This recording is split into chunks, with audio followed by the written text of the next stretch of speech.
السلام عليكم ورحمة الله. الدين لنا والعرب لنا والهند لنا والكل لنا. الدين لنا والعرب لنا والهند لنا والكل لنا. أضاع الإسلام لنا فينا وجميع الأرض لنا ورانا. أضاع الإسلام لنا فينا وجميع الأرض لنا ورانا. توحيد الله لنا نور عاد المنصور لنا. الدين لنا والعرب لنا والهند لنا والكل لنا. الدين لنا والعرب لنا والهند لنا والكل لنا. الموت يدور ولا تحدث الفحائف سودنا. بنيت في الأرض مفارشها البيت الأول فعلتنا. هو أول بيت نحفره بهذه الروحان سكنا. الدين لنا والعرب لنا والهند لنا والكل لنا. أضاع الإسلام لنا فينا وجميع الكون لنا ورانا. توحيد الله لنا نور أعد المنصور لنا. الدين لنا والعرب لنا والهند لنا والكل لنا. بإسكين جواب بأثر بجواب بإسكين جواب بأغاني جواب. إسكين مدين مدين بغبار مدين بإشتار مدين. إسكين مدين مدين بغبار مدين بإشتار مدين. Ejo saya الإسلام بابتا وإسلام تمشان بيشوكه. Ejo saya الإسلام بابتا وإسلام تمشان بيشوكه. Tidak sampai masuk terhadap, tidak sampai masuk terhadap, tidak boleh ada mana. الدين لنا والعرب لنا والهند لنا والكل لنا. الدين لنا والعرب لنا والهند لنا والكل لنا. أضاع الإسلام لنا فينا وجميع الكون لنا ورانا. توحيد الله لنا نور توحيد الله لنا نور أعد المنصور سكنا. الدين لنا والعرب لنا والهند لنا والكل لنا. الدين لنا والعرب لنا والهند لنا والكل لنا.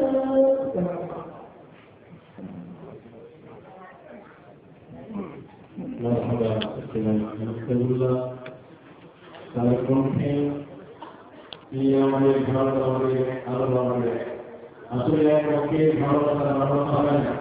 ভালোবাসার জন্য ওদেরকে এগিয়ে রাখতে হয়।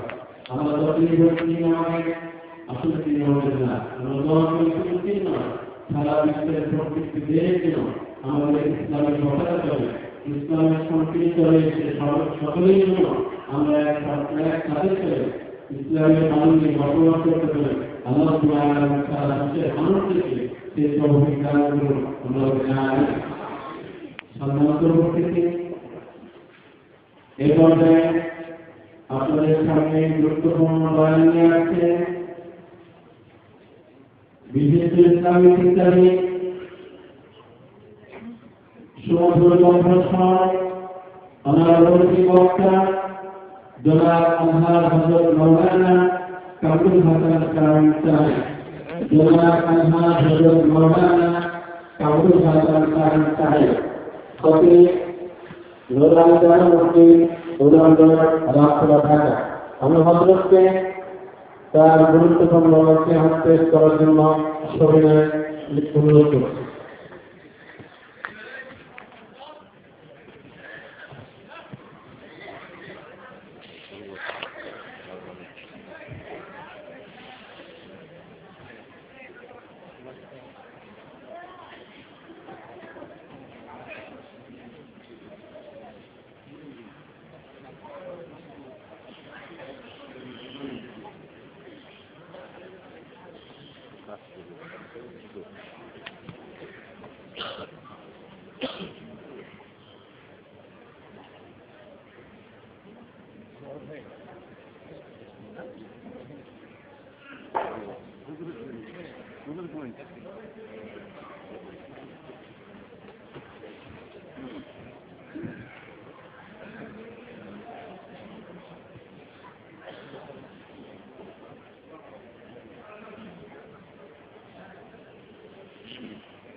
السلام عليكم ورحمة الله وبركاته. সবাই কেমন আছেন? পিছনের ভাইয়েরা আওয়াজ দিয়েছেন কি? সকলে কেমন আছেন?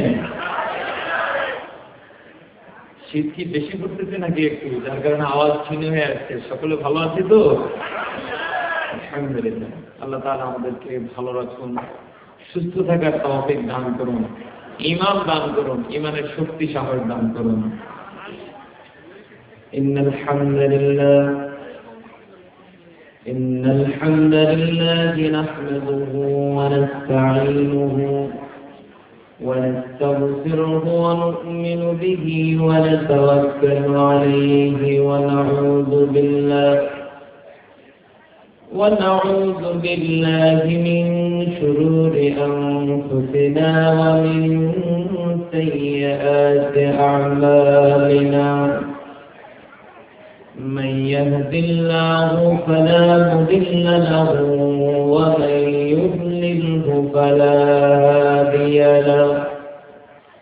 نشهد أن لا إله إلا الله وحده لا شريك له، الذي خلقنا ورزقنا وخلق لنا ما في الأرض جميعا، وخلق 7 سماوات ومن الأرض مثلهم يتنزل الأمر بينهن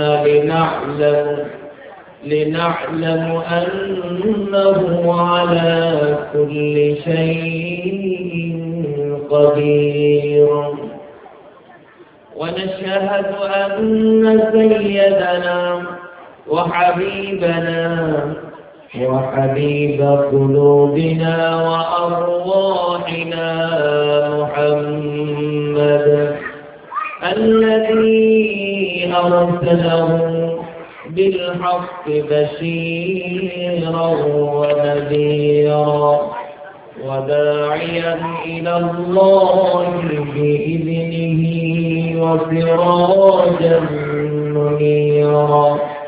فقد قال الله سبحانه وتعالى في كلامه المجيد والفرقان الحميد: أعوذ بالله من الشيطان الرجيم.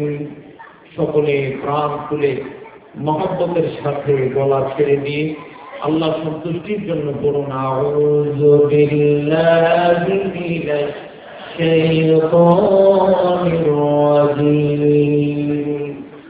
বিসমিল্লাহির রাহমানির রাহিম ইন্নাল্লাহা ওয়া মালাইকাতাহু يصلون على النبي يا أيها الذين آمنوا صلوا عليه وسلموا تسليما اللهم صل على مولانا محمد وعلى آل سيدنا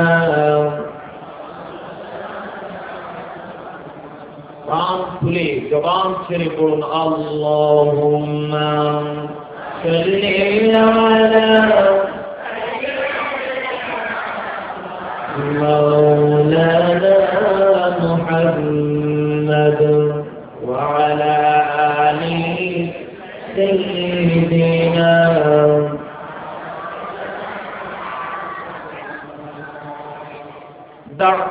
دعتهم النصارى في نبيهم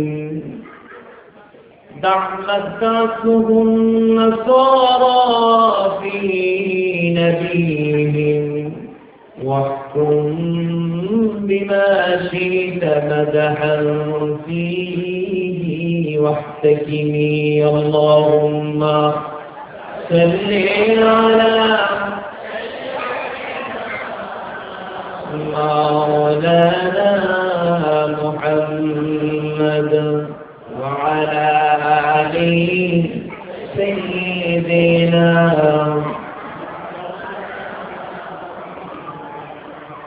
محمد سيد القولين والثقلين محمد سيد القولين والثقلين والفريقين من عرب ومن عجم اللهم صل على مولانا محمد وعلى آل سيدنا اللهم آمين الحمد لله رب العالمين والصلاة والسلام على أشرف الأنبياء والمرسلين وعلى آله وأصحابه أجمعين ربنا ظلمنا أنفسنا وإن لم تغفر لنا وترحمنا لنكونن من الخاسرين رب العالمين حمدي ঐতিহ্যবাহী সালেহ গার্ডের মালিক আলহাজ মোহাম্মদ সুলতান মাহমুদ ফরাদ ও বাজার পরিচালনা কমিটির উদ্যোগে আয়োজিত বার্ষিক ওয়াজ ও দোয়ার মাহফিলের এই অধিবেশনে কয়েকবার আপনার শুকরিয়া আদায় করে দোয়া কালাম দরুদ আর সালাম করে আপনার শাহী দরবারে শুরুতে হাত তুলেছি মেহেরবানি করে আমাদের দোয়া কালাম দরুদ আর সালাম টুকুন সোনার মদিনা জনাবে মুহাম্মদুর রাসূলুল্লাহ সাল্লাল্লাহু আলাইহি ওয়াসাল্লামের রওজা মুবারকে পৌঁছে দেন तमाम পৃথিবীর মাটির নিচে যত মুমিনিন মুমিনাত অন্ধকার কবরের বাসিন্দা হয়ে গেলেন তাদের আলোয় পাকে সব পৌঁছে দেন বিশেষ করে আমরা গুনাহগার যারা হাত তুলেছি আমাদের অনেকের জন্য তো আব্বা অন্ধকার কবরের বাসিন্দা হয়ে গেছে অনেকের গর্ভধারিণী মা মাটির নিচে চাপা পড়ে গেলেন আয় আল্লাহ এর হাতে শুধু বাবা মায়ের কবরে পৌঁছে দেন কবরগুলোকে জান্নাতের বাগান বানিয়ে দেন আয় আল্লাহ আমাদের আরো অনেকের দাদা দাদু নানা নানু শ্বশুর শাশুড়ি আত্মীয় স্বজন বন্ধু বান্ধব পাড়ার প্রতিবেশী সহকারে অনেকেই অন্ধকার কবরে শুয়ে গেলেন। তাদের কবরে হাজিরাতুকুন পৌঁছে দিয়ে কবরগুলোকে জান্নাতের বাগান বানিয়ে দেন। রব্বুল আলামিন এই মাহফিলের আয়োজন যারা করলেন অনেক কষ্ট করে, শোনার জন্য যারা এসেছেন, কিয়ামতের দিন মুসিবতের সময়ে এই মাহফিল কারা আমাদের সকলের নাজাতের উসিলা বানিয়ে দিন। রব্বুল আলামিন এখানে যতক্ষণ পর্যন্ত কোরআন এবং হাদিসের কথা বলা হবে, আল্লাহ ততক্ষণ পর্যন্ত আমরা এখানে বসে বসে যেন সেই কোরআন আর হাদিসের কথা শুনতে পারি, সে তৌফিক আমাদেরকে দান করেন। আল্লাহ তাআলা এমন কিছু কথা এখানে বলার এবং শোনার মতো সুযোগ আমাদেরকে দান করেন, যার উসিলা করে দুনিয়ার জীবনটা সুন্দর হয়ে যায়, যার উসিলা করে পরকালে আপনার জাহান্নাম থেকে বাঁচা যাবে, আপনার জান্নাত লাভ করা যাবে, এমন কথা আমাদেরকে বলা এবং শোনার সুযোগ দিয়ে দেন। রব্বি ইশরাহ লি صدري ويسر لي أمري واحلل عقدة من لساني يفقهوا قولي سبحان ربك رب العزة عما يصفون وسلام على المرسلين والحمد لله رب العالمين الحمد لله ঐতিহ্যবাহী সালেক গার্ডেনের মালিক আলহাজ মোহাম্মদ সুলতান মাহমুদ ফরহাদ সাহেব ও বাজার পরিচালনা কমিটির উদ্যোগে আয়োজিত, যৌথ উদ্যোগে আয়োজিত আজকের এই বার্ষিক ওয়াজ ও দোয়া মাহফিলের এই অধিবেশনের সম্মানিত উপস্থাপক বিশিষ্ট আলেমে দ্বীন হাফিজ কোরআন আল্লামা মাওলানা মিজানুর রহমান সাহেব উপবিষ্ট রয়েছেন। বিভিন্ন পর্যায়ের সম্মানিত স্বজন এবং সুজন দায়িত্বশীল ভাইরা, আমার সামনে উপবিষ্ট সকল স্তরের সম্মানিত দ্বীনী বন্ধুগণ, পর্দার অন্তরালের মা এবং বোনেরা, আমরা শুরুতেই আল্লাহ সুবহানাহু ওয়া তাআলা রাজ দরবারে মাথা নত করে শুকরিয়া আদায় করব, যে মহান আল্লাহ সুবহানাহু ওয়া তাআলা অত্যন্ত ভালোবেসে আমাদেরকে এমন একটি কোরআনের মজলিসে আসার সুযোগ করে দিয়েছেন। এই জন্য মনিবের সন্তুষ্টির জন্য সকলে অন্তরের অন্তঃস্থল থেকে উচ্চারণ করব আলহামদুলিল্লাহ। মহব্বতের সাথে খুশি হয়ে হৃদয়টাকে উজাড় করে দিয়ে আত্মতৃপ্তি নিয়ে পড়ছি আলহামদুলিল্লাহ। রব্বানা লাকাল হামদ হামদান কাসীরান طيبا مباركا فيه يا ربي لك الحمد كما ينبغي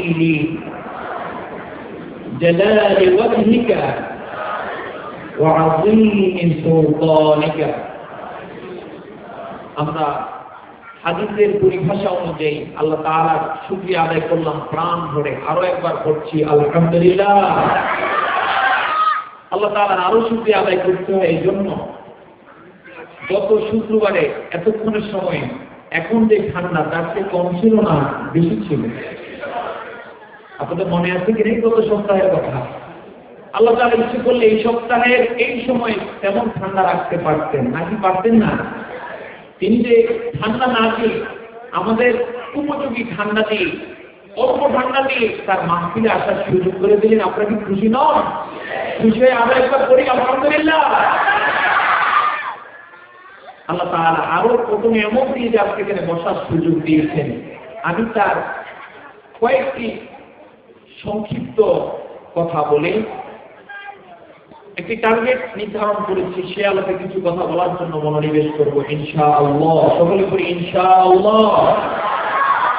আল্লাহ তাআলার নিয়ামতের মধ্যে একটি হচ্ছে তিনি আমাদেরকে সুস্থতার সাথে, সুস্থ দেহে, সুস্থ মানসিকতা নিয়ে এখানে বসার সুযোগ করে দিলেন। আমরা যদি চিন্তা করি গত শুক্রবারে এই সময়ে কত লোক ছিলেন দুনিয়াতে, কিন্তু আজকের এই শুক্রবারের এই সময়ে, শুক্রবার দিনগত রাতের এই সময়ে তাদের মধ্য থেকে অনেকেই অন্ধকার কবরের বাসিন্দা হয়ে গেছে। এমন লোকের তথ্য আপনাদের কাছে আছে নাকি না? আমার কাছে আছে। বিশেষ করে আমি যে মসজিদে জুমা পড়াই, আজকে আমাকে জানানো হলো যে হুজুর গত জুমার দিনে মোশাররফ নামে এক ভাই কার্পেটের জন্য কিছু টাকা দান করেছিলেন। উনি জানতেন না যে আল্লাহ তাআলা এটি তার শেষ দান হিসেবে কবুল করে নিয়েছেন। উনি গত জুমায় কিন্তু তাকে ইন্তেকাল করেছেন। আজকে তার জন্য দোয়া করেছি। আল্লাহ তাআলার কাছে এই বলে দোয়া করতে বাধ্য হয়েছি, রব্বুল আলামিন তিনি আপনার ঘরের জন্য কার্পেট কিনে দিয়ে গেলেন, কার্পেটে তিনি নামাজ পড়ে যাওয়ার সুযোগ হলো না, আপনি তার কবরে কার্পেট বিছানোর, জান্নাতের কার্পেট বিছানোর ব্যবস্থা করে দেন। তো এরকম কত লোক দুনিয়াতে ছিল গত জুমায় এই সময়ে অন্ধকার কবরের বাসিন্দা হয়ে গেছেন। তো আল্লাহ তাআলা ইচ্ছে করলে আমাদেরকে কবরের বাসিন্দা হিসেবে কবুল করে এই মসজিদ থেকে তিনি দূরে সরিয়ে রাখতে পারতেন, নাকি পারতেন না? পারতেন, কিন্তু তিনি তা না করে দয়া করে সুস্থতা দিয়ে হায়াত দিয়ে আসার সুযোগ করে দিলেন। এজন্য বারবার শুকরিয়া আদায় করা দরকার। আরো কত ধরনের নিয়ামত তিনি দিয়ে এখানে আসার সুযোগ দিয়েছেন, ব্যাখ্যা করে স্বল্প পরিসরে সেটা বর্ণনা দিয়ে শেষ করা যাবে না, বাস্তব কিনা? আল্লাহ তাআলার কাছে এজন্য তৌফিক কামনা করব, রব্বুল আলামিন আপনি যেভাবে নিয়ামত দিচ্ছেন আমরা যেন নিয়ামত বুঝে শুকরিয়া আদায় করতে পারি, আমাদেরকে সেই তৌফিকও আপনি দান করুন। দরুদ আর সালাম পেশ করছি মানবতার মহান শিক্ষক, আমার আপনার আদর্শ পুরুষ জনাব মুহাম্মদুর রাসূলুল্লাহ সাল্লাল্লাহু আলাইহি ওয়াসাল্লামের শানে, যার সারাটি জীবন কেটেছে আমার আপনার ভালোবাসায়, আমার আপনার কল্যাণ কামনায়, আমার আপনার মুক্তি কামনায়। এমনকি যিনি মৃত্যুকালীন সময়ও আজরাইল যখন জান কবজ করবে তার পূর্বে মুহূর্তে বলতেছিলেন, উম্মতি উম্মতি, আমি তো চলে যাব, আমার উম্মতের কি পরিণতি হবে? সুবহানাল্লাহ, তার শানে সকলে দরুদ আর সালাম পেশ করছি, পড়ছি সাল্লাল্লাহু আলাইহি ওয়াসাল্লাম। সাথে সাথে যুগে যুগে যারা আল্লাহর দ্বীনের জন্য, কোরআনের জন্য, হাদিসের জন্য, ইসলামের জন্য বাতিল শক্তির বিরুদ্ধে, কাফের মুশরিকদের বিরুদ্ধে আপসহীন সংগ্রাম করতে গিয়ে শাহাদাত বরণ করেছেন, আল্লাহ তাআলার কাছে তৌফিক কামনা করব তিনি যেন তাদেরকে জান্নাতের মধ্যে সর্বোচ্চ মর্যাদা দান করেন, বলি আমিন।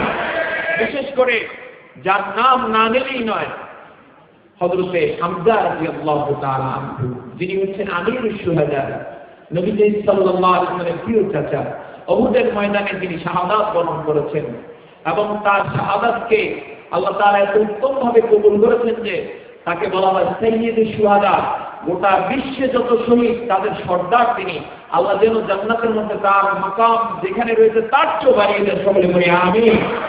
বন্ধুগণ, বার্ষিক ওয়াজ ও দোয়া মাহফিলে আমরা কিছু দোয়া করার জন্য এসেছি এবং কিছু ওয়াজ নসিহত শুনবে এই জন্য এসেছি, নাকি অন্য কোনো উদ্দেশ্য আছে কারো? এমন কোনো উদ্দেশ্য আছে কিনা যে এখানে আসতে পরে কর্তৃপক্ষের পক্ষ থেকে একটা একটা খাম ধরিয়ে দেওয়া হবে, এরপরে একটা লিস্ট করে নেওয়া হবে, এর জন্য বিভিন্ন সুযোগ সুবিধা দেওয়া হবে, এমন কোনো উদ্দেশ্য আছে? কি উদ্দেশ্য আছে? এখান থেকে কোরআন আর হাদিসের আলোকে কিছু শুনবো, নিজের জন্য, নিজের ফ্যামিলির জন্য দোয়া করব, নিজের বাবা মা সহকারে যারা চলে গেলেন তাদের নাজাতের জন্য, তাদের মুক্তির জন্য দোয়া করব, ঠিক কিনা? আমরা সেই টার্গেটে কিছু কথা বলতে চাই, শুনবো তো ইনশাআল্লাহ। বিনীত কণ্ঠে তাই আরোপ করবো, দু একজন এখনো অযথা দায়িত্বশীল না হয়েও হাঁটাচলা করছেন, যেহেতু এখানে ওয়াজ নসিহত হবে, কোরআন এবং হাদিস থেকে কথা বলার চেষ্টা করা হবে, সেহেতু হাঁটাচলা করে এই মজলিসের যে মর্যাদা পূর্ণ করার জন্য চেষ্টা করবেন না। রাজি আছেন তো ইনশাআল্লাহ? আল্লাহ তাআলা তৌফিক দান করুন, বলি আমিন। আমার বন্ধুগণ, আল্লাহ রাব্বুল আলামিন গোটা বিশ্ব মুসলিমকে এত নিয়ামত দান করেছেন। গোটা সৃষ্টি জগতে যত মানুষ রয়েছে, যত জিন রয়েছে, জ্ঞানবান যত শ্রেণী পেশার লোক রয়েছে, সকলে একত্রিত হয়ে আল্লাহ রাব্বুল আলামিনের ওই নিয়ামতের যদি গণনা শুরু করে দেয়, গুনতে গুনতে দুনিয়ার জীবনের হায়াত শেষ হয়ে যাবে, এরপর ওই নিয়ামত গণনা করে শেষ করা যাবে না। আল্লাহ রাব্বুল আলামিন বলছেন, ওয়া ইন তাউদ্দু নি'মাতাল্লাহি লা তুহসুহা। ওয়া ইন তাউদ্দু, যদি তোমরা গণনা করো, নি'মাতাল্লাহি, আল্লাহ তাআলা নিয়ামতকে নিয়ামত আরবি শব্দ নিয়ামতুল্লাহ আল্লাহ তাআলা নিয়ামতকে অনুগ্রহকে লা তুহসুহা গণনা করে শেষ করতে পারবো না সুবহানাল্লাহ আর জোরে সরে বলুন তো আল্লাহ তাআলা নিয়ামত গণনা করে শেষ করা যাবে না আমি আমার আলোচনায় যে নিয়ামতটার কথা আজকে বেশি বলা দরকার এমন একটা নিয়ামত উল্লেখ করতে চাই আপনারা শুনবেন তো ইনশাআল্লাহ সেই নিয়ামতটা কি আমি প্রশ্ন করব সেই নিয়ামতটা কি বলেন তো জানা আছে জেনে নেব আজকে ইনশাআল্লাহ সেই নিয়ামতটা পৃথিবীর সবচেয়ে সেরা নিয়ামত এই নিয়ামতের মতো সেরা নিয়ামত আল্লাহ তাআলা আকাশের নিচে জমিনের উপরে আদম আলাইহিস সালাম থেকে শুরু করে এই পর্যন্ত দান করেন নাই কিয়ামত পর্যন্ত দান করবেন না শুনবেন কিনা সেই নিয়ামতের কথা আল্লাহ রাব্বুল আলামিন কোরআনুল কারীমের সূরা ইউনূসের 58 নম্বর আয়াতে বলেছেন কুল বিফাদলিল্লাহি ওয়া বিরাহমাতিহি فبذلك فليفرحوا هو خير مما يجمعون سبحان الله قل بفضل الله আপনি বলে দিন আল্লাহ তাআলার ফজল এবং অনুগ্রহ দিন ও বিরহমাতিহি এবং তার রহমত দিন তিনি তোমাদেরকে এমন একটা নিয়ামত দান করেছেন হুয়া খায়রুম মিম্মা ইয়াজমাউন আদম থেকে অর্জনবী যত নিয়ামত মানুষ পেয়েছে যত নিয়ামত মানুষ জমা করেছে যত উপহার যত মানুষ আয়ত্তে আনতে পেরেছে সবগুলো একত্র করলে যা কিছু হবে সবগুলো একত্র করলে পরে যত দাম হবে সবগুলো একত্র করতে পারলে যত মূল্য হবে তার চেয়ে কোটি গুণে মূল্যবান হচ্ছে সে নিয়ামত চলে বলে সুবহানাল্লাহ সেই নিয়ামতটা কি সেই নিয়ামতের কথা আল্লাহ রাব্বুল আলামিন ঘোষণা দিচ্ছেন সূরা আর-রহমানের 2 নম্বর আয়াতে আর-রহমান আল্লামাল কুরআন বলেন সুবহানাল্লাহ তাহলে কোরআন দিয়ে জেনে গেলে সেই নিয়ামতটার নাম কি আওয়াজ আসতে হলে আমি খুশি হতে পারছি না জোরে বলুন সেই নিয়ামতটার নাম কি সবাই জানেন সেই নিয়ামতের নাম এই নিয়ামতটা নিয়ে কিছু কথা বলতে চাই ইনশাআল্লাহ এবং আল্লাহ রাব্বুল আলামিন বলেন এই নিয়ামত তোমাদেরকে দান করার কারণে সত্যিকার অর্থে কোনো নিয়ামত পেয়ে যদি তোমরা আনন্দ করতে হয় গৌরব করতে হয় আনন্দে যদি তোমরা হর্ষ উল্লাস করতে হয় তাহলে পালিয়ে ফরাহো তোমরা আনন্দ করো হুয়া খায়রুম মিম্মা ইয়াজমাউন কারণ হচ্ছে মানুষ যা কিছু নিয়ামত এই পর্যন্ত ইনকাম করেছে উপার্জন করেছে সংরক্ষণ করেছে আয়ত্তে এনেছে লাভ করেছে এই সবগুলো থেকে ওইটা সবচেয়ে উত্তম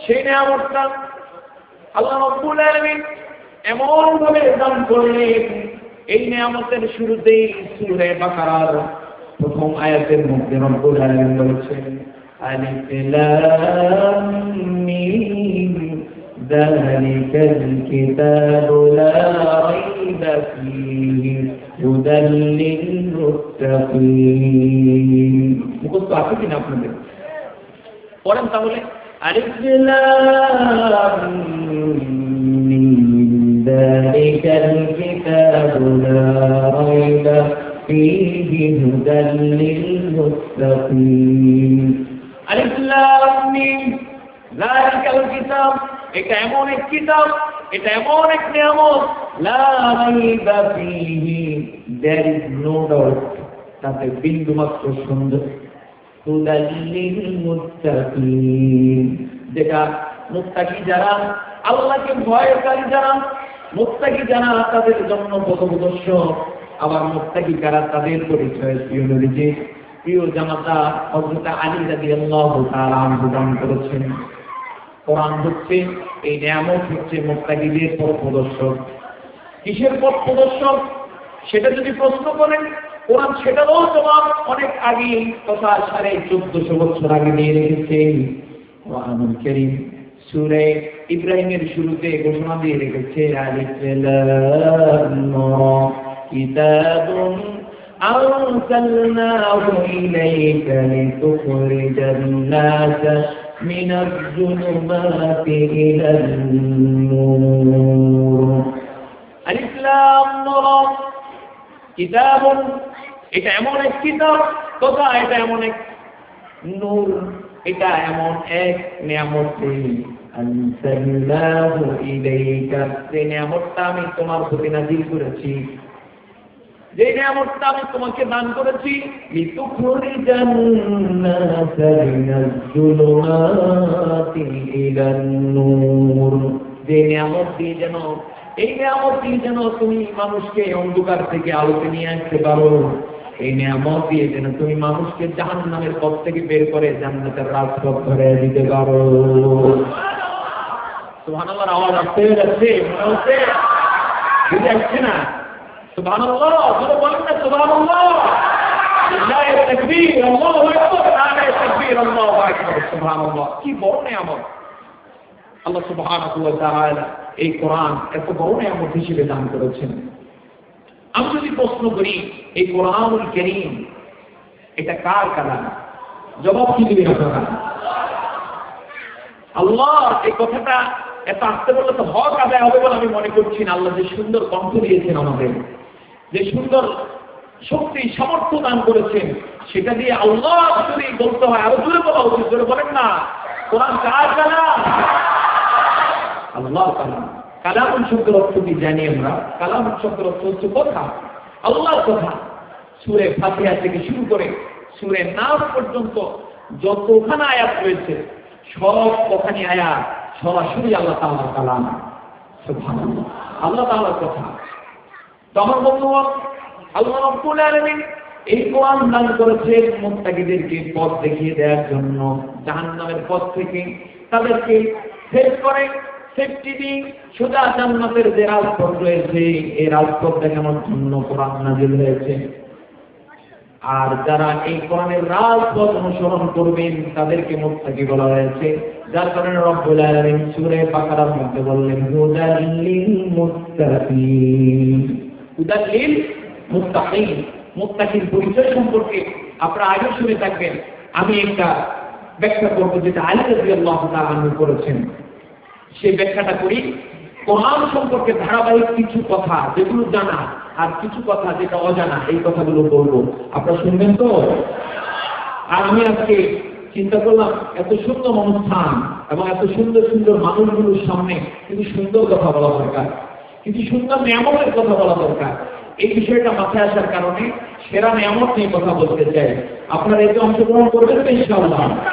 আল্লাহ তাআলা আমাকে সহকারে সকলকে সেই বিষয়ে অংশগ্রহণের তৌফিক দেন, আয়েশ করুন। আল্লাহ রাব্বুল আলামিনের প্রিয় হাবিব জনাব মুহাম্মদুর রাসূলুল্লাহ সাল্লাল্লাহু আলাইহি ওয়াসাল্লামের প্রিয় জামাতা ইসলামের চতুর্থ খলিফা আলী রাদিয়াল্লাহু তাআলা আনহু মুত্তাকির পরিচয় দিতে গিয়ে বলেছেন, মুত্তাকির বৈশিষ্ট্য হচ্ছে চারটি। কয়টি? এক নম্বরে হলো আল খাউফুল জালিল, মুত্তাকি তিনি হবেন সদা সর্বদা তিনি রব্বুল আলামিনকে ভয় করবেন। কাকে ভয় করবো আমরা? ভয় আমরা আল্লাহকে করি কিনা? অবশ্যই করি। করি কিনা? করি। কেমন করি? মাহে রমজানে আমরা রোজা রেখেছি না? এই রোজা রাখতে গিয়ে সারাদিন প্রচন্ড পিপাসা থাকার পরেও এক ফোঁটা পানি আমরা খাই নাই, পান করি নাই। কার ভয়ে পান করি নাই? তাহলে আমরা আল্লাহকে ভয় করি না কি করি না? তবে এটাও সত্য, সবাই আমরা আল্লাহকে ভয় করি না। যারা রোজাও রাখে না আবার নামাজও করে না, অথচ রমজান তার দিয়ে, তার পাশ দিয়ে, তার নাকের ডগার করে দিয়ে অতিক্রম করে, তারা কি আল্লাহকে ভয় করে? এমন লোক এখানে আছে নাকি? আমি বিশ্বাস করি এমন লোক এখানে নাই। কারণ হচ্ছে আল্লাহকে ভয় না করে বাঁচার উপায় আছে? আপনি কোথায় যাবেন? কোথায় যাবেন আল্লাহকে ভয় না করে? আমাদের একটি পরিচয় হচ্ছে পৃথিবীতে আমরা অস্থায়ী নাকি স্থায়ী? অস্থায়ী। কেমন অস্থায়ী আমি বলবো? এমন অস্থায়ী যে বিদেশ থেকে অনেক সময় আমাদের দেশি যারা যেমন ইউরোপ আমেরিকাতে থাকেন, তো ভালো বিশ্বস্ত কোনো মালিকের অধীনে যদি তিনি চাকরি বাকরি করেন, মালিক দেশে আসার সময় তাকে রিটার্ন টিকিট দিয়ে পাঠান, 6 মাসের, 3 মাসের। রিটার্ন টিকিট পাওয়ার মানে কি উনি দেশে থেকে যাবেন না আবার চলে যেতে হবে? আমার কথা কি বুঝছেন? রিটার্ন টিকিটের মানে কি উনি এসছেন আবার নির্ধারিত সময় পরেই। আমার আপনার রব্বুল আলামিন তিনি এমন মহান এত রাজাধিরাজ, তিনি আমাদের প্রত্যেকটি ব্যক্তিকে রিটার্ন টিকিট দিয়ে দুনিয়াতে প্রেরণ করেছেন। সেই রিটার্ন টিকিটটা হলো মৃত্যু। দুনিয়া আমাদের আসল নয়, দুনিয়া আমাদের আসল নয়। দুনিয়াতে হয়তো আমাকে 60 বছর তিনি হায়াত দান করেছেন, 60 বছরই আমাকে বাঁচতে হবে। 60 বছরের বাইরে একটা সেকেন্ড বাঁচার ক্ষমতা আমার নেই, আছে নাকি?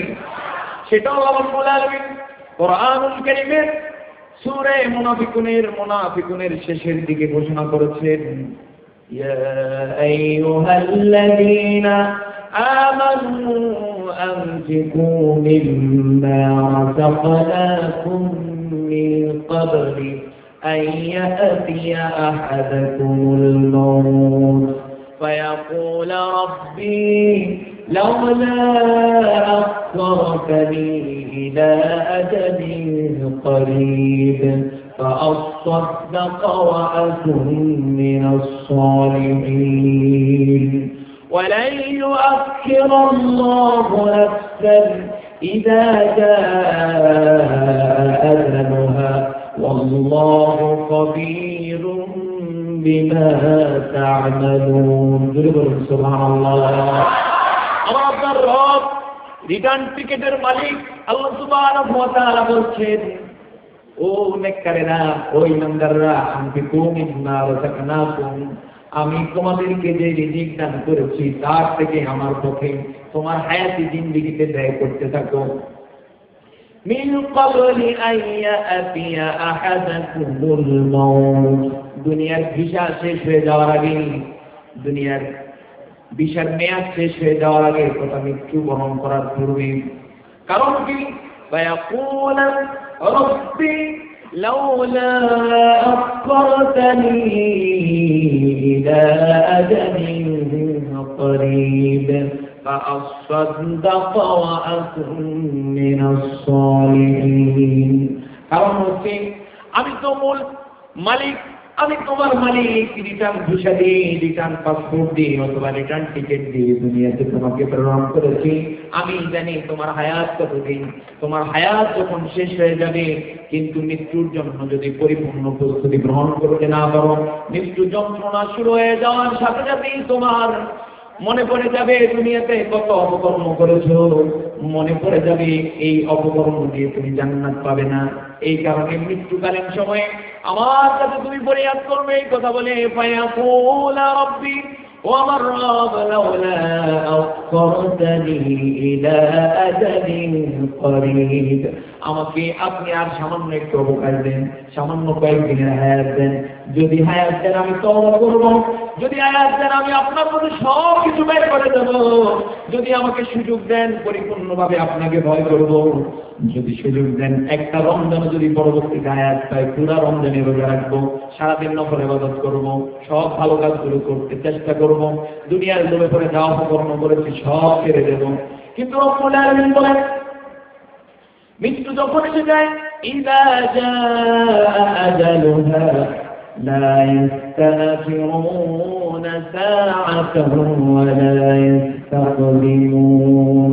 মৃত্যু যখন চলে আসে, হায়াত যখন শেষ হয়ে যায়, আমার রুলস হচ্ছে, আমার নিয়ম হচ্ছে, আমার পৃথিবীতে পরিচালনার জন্য, পৃথিবীকে নিয়ন্ত্রণ করার জন্য আমার আদেশ হচ্ছে, যখন কারো হায়াত শেষ হয়ে যায় 1 সেকেন্ড আগেও কেউ করার সাহস থাকে না, 1 সেকেন্ড দেরি করার মতো পাওয়ার আমি কারো হাতে দেই নেই। আল্লাহু আকবার। আমার বন্ধুগণ, এই জন্য হযরত আলী কারামাল্লাহু ওয়াজহাহু বলছেন তাকওয়ার পরিচয় হলো 4টি। প্রথম নম্বরের পরিচয় হলো আল খাউফুল জালিল, সরাসরি রব্বুল আলামিনকে সব সময় ভয় করে চলা। আল্লাহু আকবার। আমরা আল্লাহ তাআলাকে ভয় করে চলবো তো ইনশাআল্লাহ এখন থেকে। ভয় না করলেও দুনিয়া থাকতে হবে। ये हम सब मुसाफिर है, कबो राखे ठिकाना, क्रियागे रवाना है, कीर्ति से रवाना। আমরা তো মুসাফির, কবর আখের ঠিকানা, আমাদের শেষ ঠিকানা হচ্ছে কবর। দুনিয়ার ঠিকানা আসল ঠিকানা নয়। কেউ আগে রওনা হচ্ছে, কেউ পরে রওনা হতে হচ্ছে। সুতরাং যেহেতু আমরা সবাই মুসাফির, এখানে থাকার কোন সুযোগ নাই, ভয় না করে যাবো কোথায়?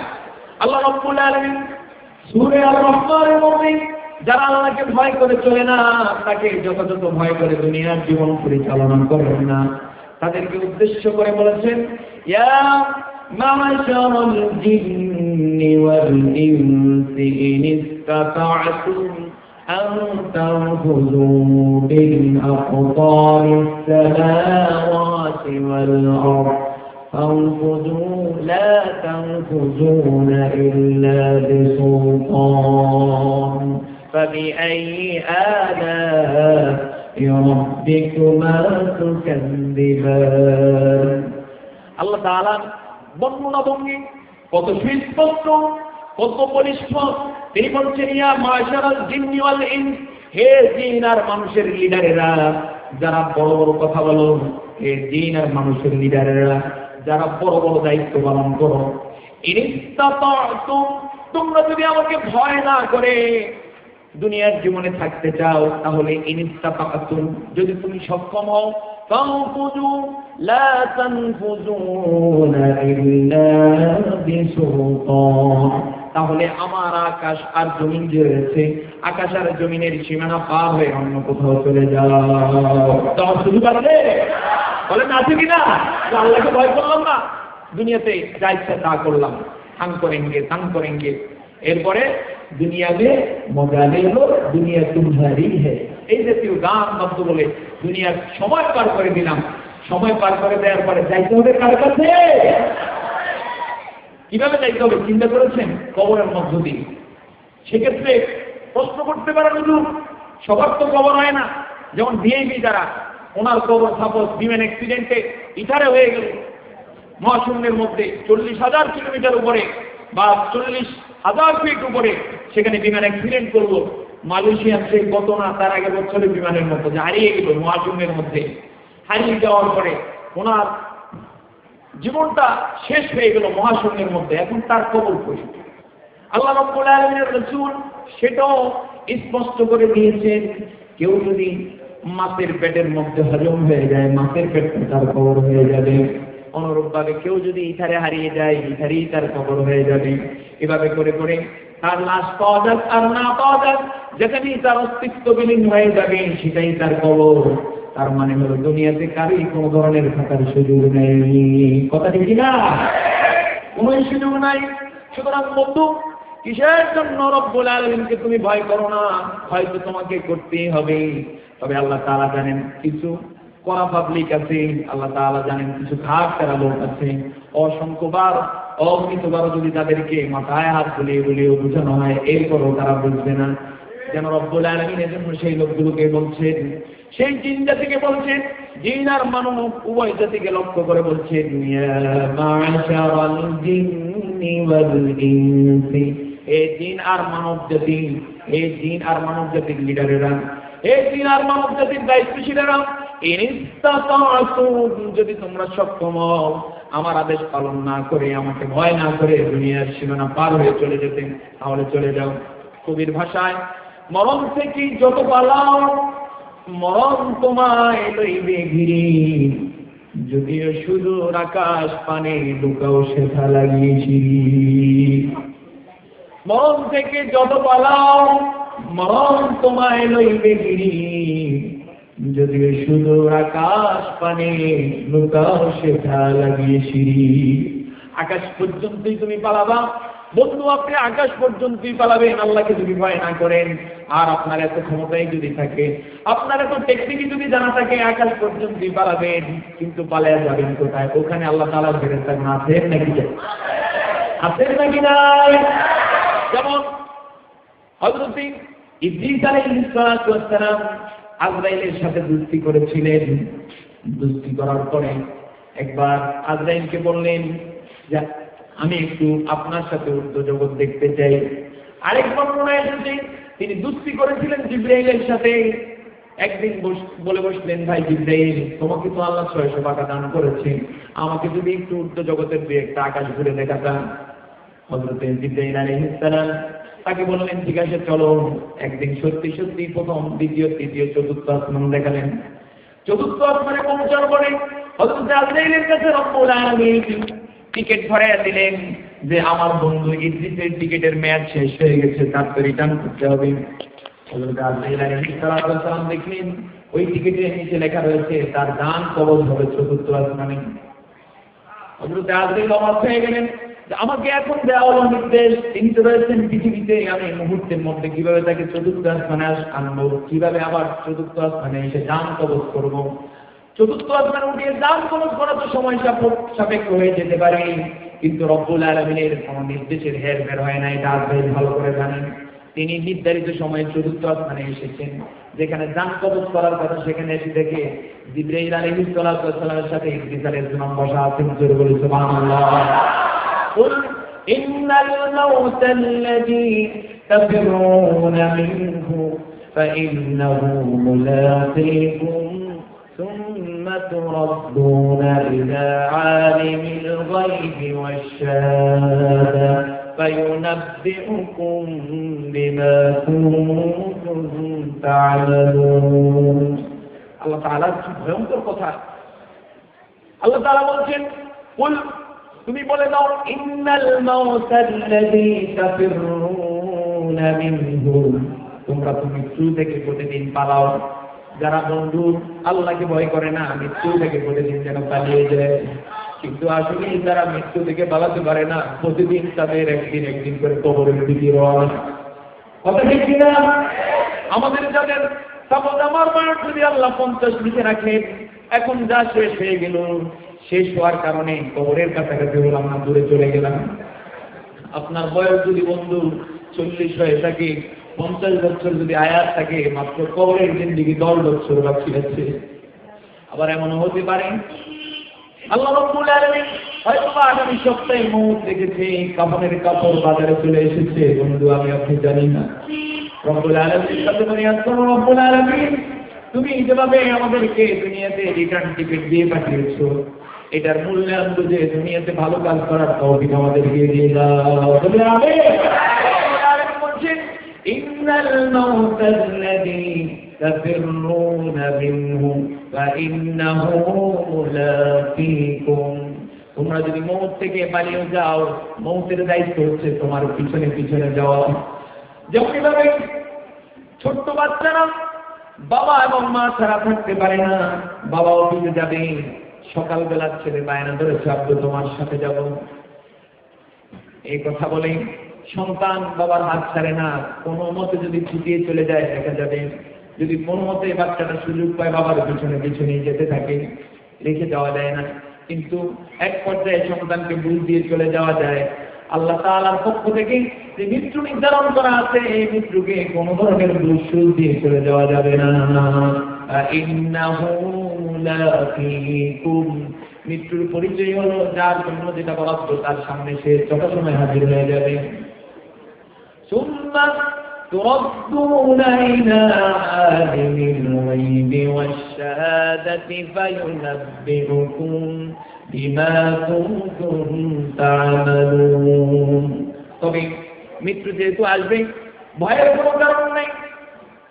এটাই জন্য যে নবী করিম সাল্লাল্লাহু আলাইহি ওয়াসাল্লাম বলেছেন, ইন্নাল মুমিনিনা লা ইয়াখাফুনাল মাউত, আও কামা ক্বালা আলাইহিস সালাতু ওয়াসসালাম। প্রিয় নবীজি বলছেন, কোন সত্যিকারের মুমিন, কোন সত্যিকারের মুসলিম, কোন হক মুসলিম কখনো মৃত্যুকে ভয় করে না। বরং বন্ধু, মৃত্যুটা হলো মুসলিমের জন্য আল্লাহ তাআলার পক্ষ থেকে একটা গিফট, আল্লাহ তাআলার পক্ষ থেকে একটা নিয়ামত। কারণ হচ্ছে মুমিন দুনিয়ার জীবনে যা চায় তা পায় না। দুনিয়ার জীবনে তার সবচেয়ে বড় চাওয়া থাকে কখনো যেন অসুস্থ না হয়।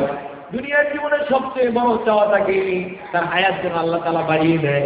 এই জন্য আপনি দেখবেন, যাকে আল্লাহ তাআলা 120 বছর হায়াত দান করেছেন, সেও অসুস্থ হলে পরে ডাক্তারের কাছে যায়। ডাক্তারের কাছে কি মরতে যায় না বাঁচতে যায়? বাঁচতে যায়। তাকে 120 বছর দেওয়া হয়েছে, আশা করে আল্লাহ যদি আরো হায়াত দেন, আরো হায়াত দেন, এটাই মানুষ চায়। কিন্তু হায়াতই চায় না কেন? দুনিয়াতে থাকার কোনো সুযোগ নাই। আর মুমিনের জন্য সবচেয়ে মজার বিষয় হলো হায়াত শেষ তো আল্লাহ তাআলার পক্ষ থেকে নাজ নিয়ামত পাওয়া শুরু হয়ে যায়। যারা আল্লাহ তাআলার সন্তুষ্টির মধ্য দিয়ে দুনিয়ার হায়াত শেষ করে দিবে মৃত্যুবরণের সাথে সাথে, এমনকি মৃত্যুর করোনাকারী হওয়ার সাথে সাথে আল্লাহ যখন দান কবজ করার জন্য আসে, দান কবজ করার জন্য আসাকালীন সময়ে জান্নাতের পক্ষ থেকে জান্নাতি ফেরেশতাদের একটা টিম নিয়ে এসে তার দান কবজ করে থাকি।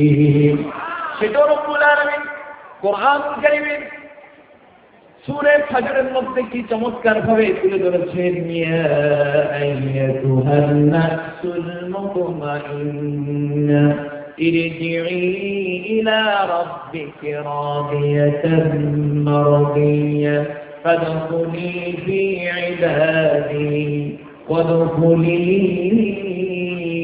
জান্নাতি। আল্লাহু আকবার। আল্লাহ রাব্বুল আলামিন মৃত্যুকালীন সময়ে মুমিনের পরিস্থিতি কি হবে, মুমিনের জীবনের শেষ সমাপ্তিটা কত সুন্দর হবে তার একটা প্রতিচ্ছবি তুলে ধরেছেন এক কথার মধ্যে। তিনি বলছেন ইয়া আইয়াতুহান নাফসুল মুতমাইন্না, এই প্রশান্ত আত্মা দুনিয়ার জীবনে তুমি নির্ধারিত সময় পার করেছো, ইরজিই, এখন তোমার দায়িত্ব হচ্ছে মৃত্যুবরণের মধ্য দিয়ে পরকালের উদ্দেশ্যে রওনা হওয়া, সুতরাং ফিরে আসো। ইরজিই ইলা রাব্বিক, তোমার রবের দিকে ফিরে আসো। ফাদখুলি ফি ইবাদি ওয়াদখুলি জান্নাতি, নেককার যারা অতিবাহিত করেছে তাদের কাতারে শামিল হয়ে যাও। আর তোমার দুনিয়া জীবনের সুন্দর পরিচ্ছন্ন কাজের কারণে যে জান্নাত বরাদ্দ রয়েছে ওই জান্নাতের জন্য তুমি রওনা দিয়ে দাও। আল্লাহ তাআলা আমাদেরকে এমন জীবন দান করুন। তো বন্ধুগণ, বলতেছিলাম মুমিনের মুত্তাকির যে চারটা পরিচয়, প্রথম পরিচয় হচ্ছে কাকে ভয় করবে। দ্বিতীয় নম্বরের পরিচয়টা বলে দিই। দ্বিতীয় নম্বরের পরিচয় হচ্ছে আল কাউলুল জালিল ওয়াল আমালু বিত-তানজিল। মুত্তাকি ব্যক্তির দ্বিতীয় নম্বরের পরিচয় হলো ওয়াল আমাল, আমল। মামান আমল, আমল হচ্ছে কি? আমল হচ্ছে কাজ। মুমিনের সব কাজ হবে বিত-তানজিল, যেটা নাযিল হয়েছে সেটার দ্বারা। কি নাযিল হয়েছে বলেন না, কি নাযিল হয়েছে? কোরআন। কোত্থেকে নাযিল হয়েছে? আল্লাহ রাব্বুল আলামিন কোরআনুল কারীমের সূরা বুরুজের মধ্যে সেটাও বলে দিয়েছেন, বাল হুয়া কুরআনুম মাজিদুন ফি লাওহিন মাহফুজ। আবার তিনি বলেছেন ইন্না নাহনু নাযালনা যিকরা ওয়া ইন্না লাহু লাহাফিজুন। নাযিল হয়েছে আল্লাহ তাআলার পক্ষ থেকে, আর তার মূল কবিতা আছে লাওহে মাহফুজে। জোরে বলেন সুবহানাল্লাহ। তো মুত্তাকি যিনি হবেন তার দ্বিতীয় নম্বরের গুণটা থাকবে ওয়াল আমালু বিত-তানজিল, যেটা নাযিল হয়েছে সেটা দ্বারা সে কাজ করবে। কোরআন আমাদেরকে আল্লাহ কি জন্য দান করেছে, এর প্রশ্ন যদি করা হয় জবাব এটাই আসতে হবে, সেটা হচ্ছে কোরআন অনুযায়ী আমরা আমল করবো এই জন্য দান করেছেন। নাকি কোরআন কানা এরকম তাকের উপরে রেখে সুন্দর করে দুধদান দিয়ে পেঁচিয়ে বছরে একবার দেখে রেখে এরপরে সুন্দর করে মুছে দিয়ে চুমুকে রেখে দেবো, এই জন্য এসেছে। কি জন্য এসেছে বলেন দেখি, কি জন্য এসেছে? পড়ার জন্য। আজকে সেই কথাগুলি চিন্তা করেছি যে সংক্ষিপ্ত পরিসরে বলতে চেষ্টা করব, এবং এর মাধ্যমে আল্লাহ তাআলা কিন্তু মহা পুরস্কার রেখেছেন। সেই পুরস্কারের কথা বলবো। পুরস্কারের একটা আইডিয়া দিয়ে আসি। যেমনই ভাবে দেখবেন, যেমন বিভিন্ন প্রতিষ্ঠান পুরস্কারের আয়োজন করে, তবে কিছু শর্ত নেই। শিক্ষা প্রতিষ্ঠান বাৎসরিক কিছু ক্রীড়া প্রতিযোগিতার আয়োজন করে, ক্রীড়া প্রতিযোগিতার আয়োজন করে শুধু ছেলেদেরকে দিয়ে খেলাধুলাই দিবে না, পুরস্কারের জন্য আয়োজন করে। আমার কথা আমি বুঝাতে পারি না। ক্রীড়া প্রতিযোগিতায় যারা প্রতিযোগী হবে, বিজয়ী হলে পরে পুরস্কার আছে নাকি না? হ্যাঁ, তুই একটা থাকতে পারে যে কোনো পুরস্কার নাকি, আবার শুধু খেললো আর বাইরাম হলো, থাকতে পারে। কিন্তু রুলস হচ্ছে পুরস্কারের আয়োজন করি মূলত প্রতিযোগিতা দিতে হয়। আল্লাহ রাব্বুল আলামিন কোরআনুল কারীম দুনিয়ার বুকে নাযিল করে এটা অনুযায়ী আমল করার একটা প্রতিযোগিতা তিনি দিয়ে রেখেছেন, আর পরকালে তিনি টোটাল জান্নাতকে সাজিয়ে রেখেছেন পুরস্কার হিসেবে। সুবহানাল্লাহ। এটা আমার কথা নয়, প্রিয় নবী জনাব মুহাম্মদুর রাসূলুল্লাহ সাল্লাল্লাহু আলাইহি ওয়াসাল্লাম বলেছেন, ইউকালু লিসাহিবিল কুরআন ইকরা ওয়ারতাকি ওয়ারতিল কামা কুনতা তুরাতিলু ফিদ দুনিয়া ফাইন্না মানজিলাকা ইনদা আখিরি আয়াতিন তাকরাউহা। হাশরের মাঠে দুনিয়ার জীবনে যারা কোরআন অনুযায়ী আমল করবে, কোরআনটাকে বললো, কোরআনটাকে বুঝলো, এই অনুযায়ী আমল করে উঠবে, রব্বুল আলামিনের কাছে তারা বিশেষ মেহমান হিসেবে পরিগণিত হবে। আওয়াজ আসতে গেলে আল্লাহ তাআলা মেহমান হতে চান না আপনারা? আমি তো চাই, আপনারা চান তো?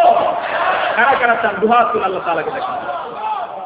নারে তাকবীর, হাত নামা। আল্লাহ তাআলার মেহমান হিসেবে তারা উঠে যাবেন। সেটা যেন দুনিয়ার সাথে তুলনা দিতে কিছুটা এমন। এই মুহূর্তে যদি বলা হয় যারা আমেরিকান কনস্টিটিউশন, যেটা এই কনস্টিটিউশনটাকে ফলো করবে, পড়বে, মানবে, আগামী বছর একটা কনফারেন্স রয়েছে ওয়াশিংটনে, ওই কনফারেন্সে তারা বর্তমানে আমেরিকান যে প্রেসিডেন্ট রয়েছে তার মেহমান হয়ে যাবে। এই কথাটা কি হালকা না? অনেক বড় কথা, অনেক বড় কথা। কিন্তু এটার কেউ আল্লাহ তাআলার যে কথা, সেটার কোনো তুলনা হয় না। যেন বিশাল সমুদ্রের সাথে দুনিয়াটা হচ্ছে মাত্র এক ফোঁটা পানির মতো, তার চেয়েও কম।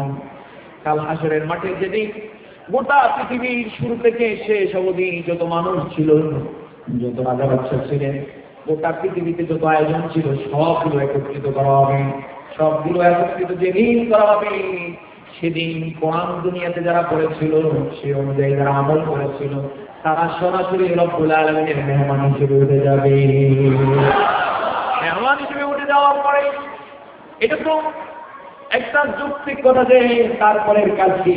তারপরের কাজটাই হবে আল্লাহ তাআলার পক্ষ থেকে বলা হবে ইউকালু লিসাহিবিল কুরআন। কোরআনের পাঠক যারা ছিল, কোরআনের সহায়ক যারা ছিল, দুনিয়াতে কোরআন যারা তেলাওয়াত করেছেন, কোরআন যারা শুনেছেন, কোরআনের কথা যারা শুনেছেন, তাদেরকে রব্বুল আলামিন থেকে বলবেন ইকরা।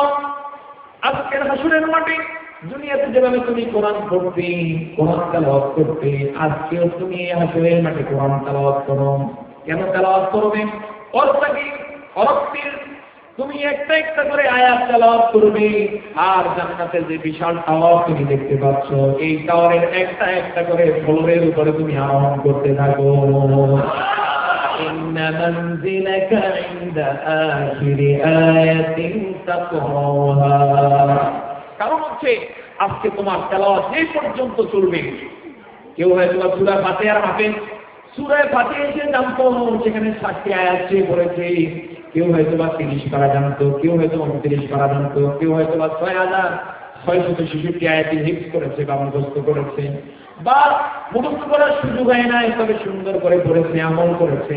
এই জন্য মুহাদ্দিসিনে কেরাম বলেন, যারা সম্পূর্ণ কোরআন পড়েছে এবং সেই অনুযায়ী আমল করেছে, হাশরের মাঠে রব্বুল আলামিন খুশি হয়ে তাদেরকে 6666 তলা বিশিষ্ট জান্নাত দান করে দিবে।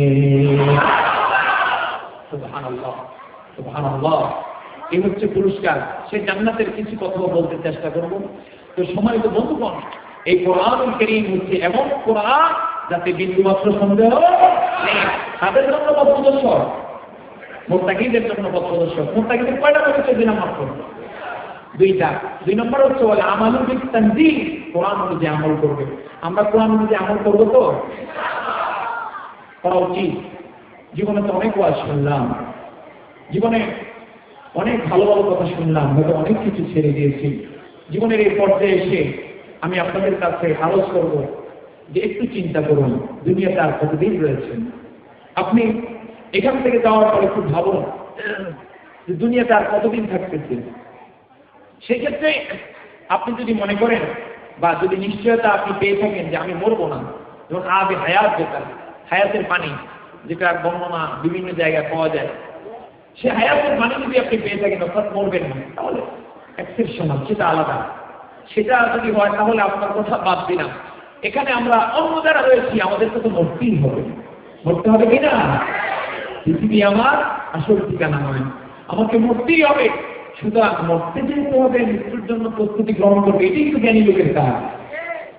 যেমন যারা সরকারি চাকরি করেন বা বেসরকারি চাকরি করেন, তারা যদি রিটায়ার্ড আছে, রিটায়ারমেন্টের জন্য একটা প্রস্তুতি থাকে নাকি শুধু চাকরি করে? প্রস্তুতি থাকে নাকি থাকে না? একটা ছোট আয়োজন যে দ্রুততার সাথে চেষ্টা করেন। ওনার যদি বড় ছোট চাকরি হয়েছে গুলশানে একটা বাড়ি করতে হবে, চাকরি ছাড়লে না তো কি দিয়ে চলবে? আরো বড় ছোট হইলে যে আমেরিকাতে একটা বাড়ি করতে হবে, আরো ছোট মানুষ হলে যে অন্তত 3 বেলা তো খেতে হবে। সবার একটা প্রস্তুতি আসবে নাকি না?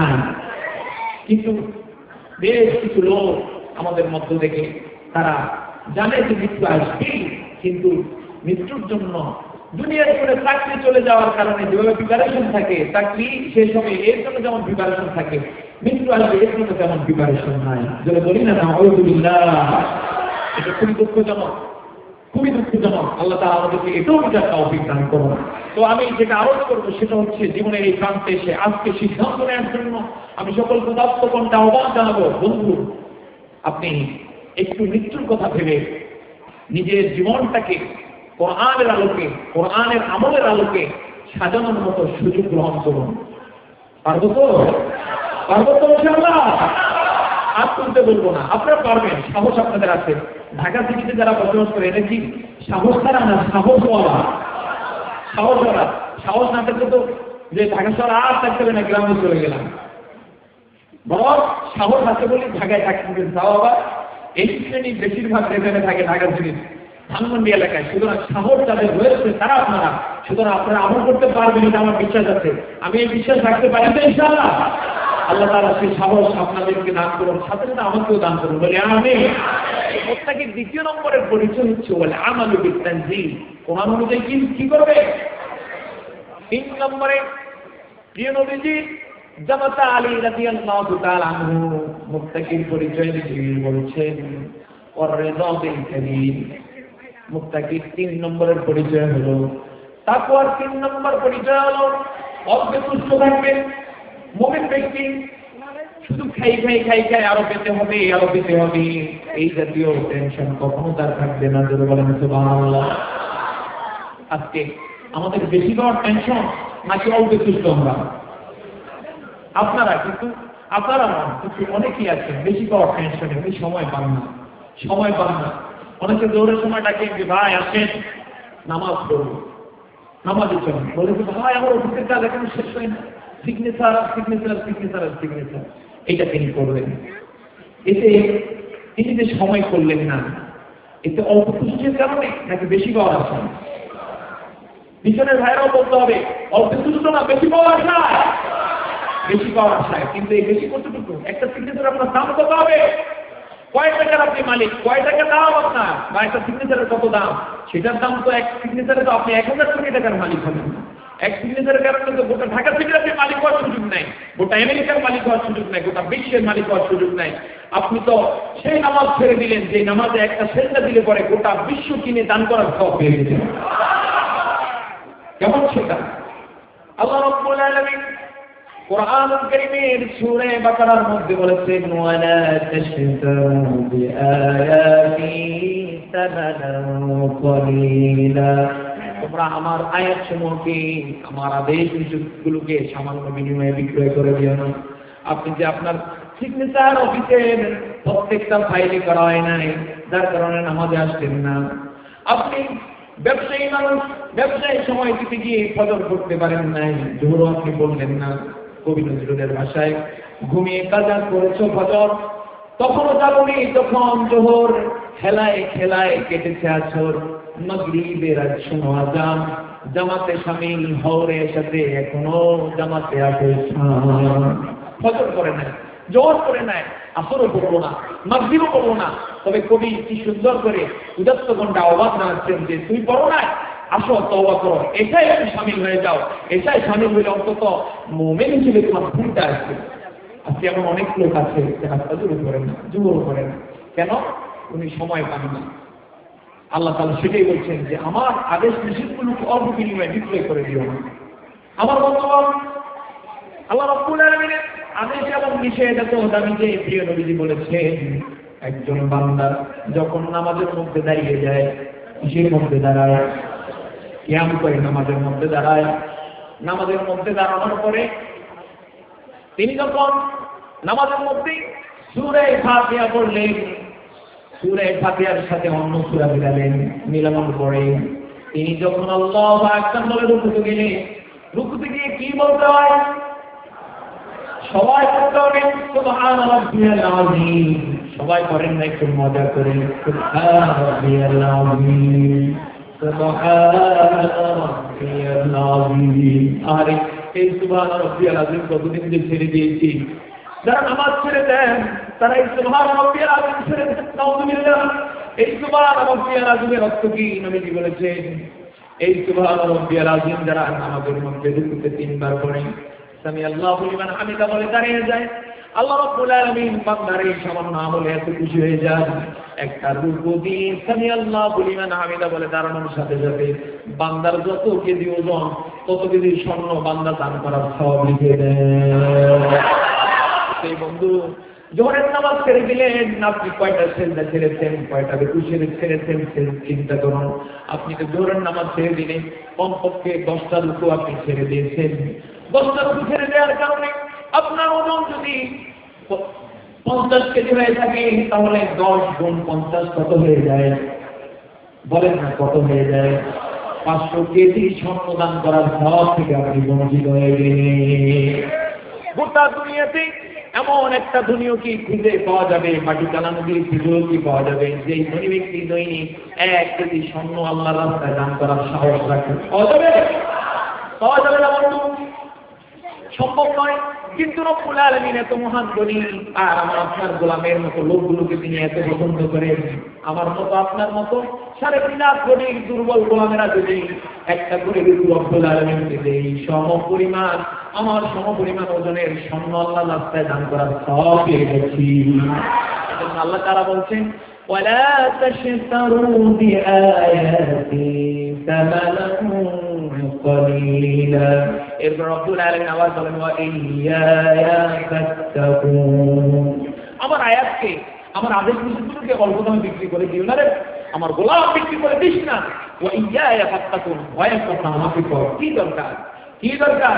অল্প তুষ্ট থাকো, অল্প তুষ্ট থাকো, বেশি পাওয়ার আশা করো না। অল্প তুষ্ট থাকবা, তোমাকে দুনিয়াতেও আমি ধনী বানিয়ে দেবো, আখিরাতেও বানিয়ে দেবো। কথা ঠিক না?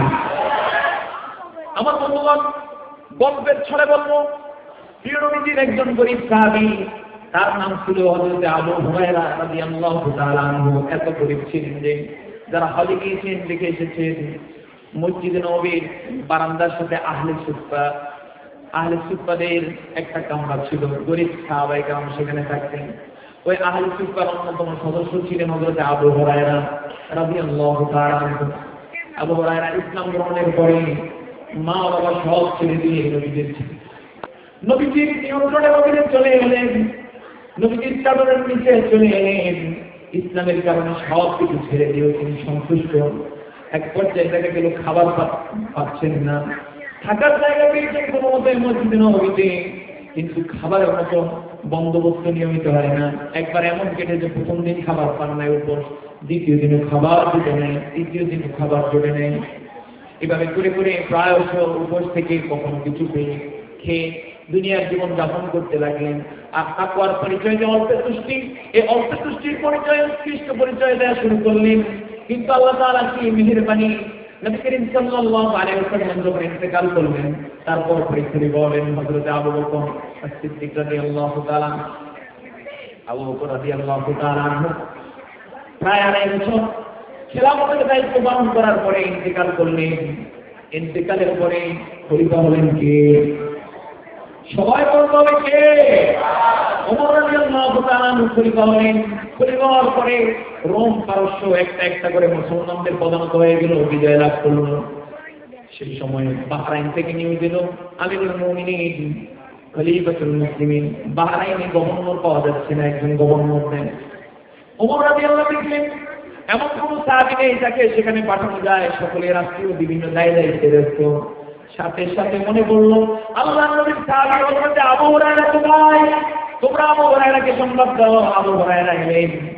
ওমর রাদিয়াল্লাহু তাআলা খুশি হয়ে গেলেন যে আবু হুরায়রা তোমার একদিন মসজিদে নববীতে আহলে সুফফার সদস্য হিসেবে খুব করুণ জীবন যাপন করেছেন। ইসলামের বদৌলতে এখন আর অভাব নাই, কি সুন্দর নাদুস নুদুস। কিন্তু খলিফা ওমর তার জন্য বড় অফার গ্রহণ করেছেন, তার জন্য বড় কিছু হাদিয়া রেখেছেন। সেটা হলো তিনি যখন এলেন সাথে সাথে বললেন, আবু হুরায়রা, একটা বড় দায়িত্ব তোমাকে পালন করতে হবে। আবু হুরায়রা বললেন, কি সেটা? বললেন, বাহরাইনে কোনো গভর্নর নাই, রাষ্ট্রের পক্ষ থেকে তোমাকে সেখানে গভর্নর নিয়োগ করলাম। এটা অনেক হয়তো জানি না কিসের বদৌলতে গভর্নর হয়ে গেলেন, বলেন না? ইসলামের বদৌলতে, অল্পে তুষ্টির বদৌলতে, তাকওয়ার বদৌলতে, ইসলামের বদৌলতে। সুবহানাল্লাহ। ওই আমাদের রব্বুল আলামিন তিনি এখনো আছেন। তিনি যে আবু হুরায়রাকে এই দায়িত্ব দিলেন, সে আল্লাহ তাআলা এখনো আছেন। এতে কোনো সন্দেহ আছে নাকি? সে আল্লাহ তাআলা অতীতে যত সম্পদ মুসলিমদেরকে দান করেছে, বর্তমানেও কম নয়, বা আরো বেশি হবে। আর দুঃখজনক হলেও সত্য, অতীতের মুসলিমরা অল্পে তুষ্টি থাকতেন, তুষ্ট থাকতেন, যার কারণে সম্মান তাদেরকে বারবার পদচুম্বন করেছে। আজকে মুসলমানদের সম্পদ অনেক, কিন্তু অল্পে তুষ্ট না হয়ে বেশি বেশি যাওয়ার কারণে মানুষ অপমান করছে। কথাটা ঠিক না? সেটা শুধু আমাদের দেশেই নয়, গোটা বিশ্বে মুসলমানরা আজকে কত দুর্দিন অতিক্রম করছে। আমি যদি এই মুহূর্তে বলি, বন্ধুগণ, সিরিয়ার মুসলমানদের কি অবস্থা একটু খোঁজ খবর নেন।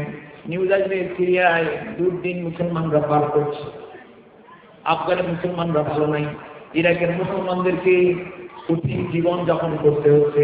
Kashmir, Chechnya, Bosnia, Sudan, Herzegovina, Nigeria সহকারে মিয়ানমার বা আশপাশের যত দেশ, যত এরিয়া রয়েছে, সকল এরিয়ার মুসলমানরা দুর্দিন অতিক্রম করছে। আমি যদি একটা প্রশ্ন করি এর কারণ কি, তাহলে দেখতে পাবো মুসলমানরা বেশি খেতে চায়, অল্পে তুষ্ট না হওয়ার কারণে এই দুর্দিন নেমে এসেছে। আর এর থেকে যদি বাঁচতে হয়, অল্প তুষ্ট থাকতে হবে। অল্প তুষ্ট থাকলে পরে কি করতে হবে, সেটা হলো যে নিজেদের পায়ে দাঁড়াতে চেষ্টা করবো। কোনো কাফের মুশরিকের কাছে আর মাথা মতো করবো না, হাত পাতবো না। আল্লাহ রাব্বুল আলামিনের হাবিব যেন এটাই জানিয়ে দিয়েছেন অনেক আগে।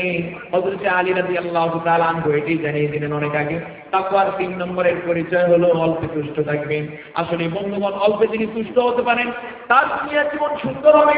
তিনি যদি অল্প তুষ্ট থাকতে পারেন, অল্পে তুষ্ট, যা পেলেন, যা খেলেন, বলবেন আলহামদুলিল্লাহ।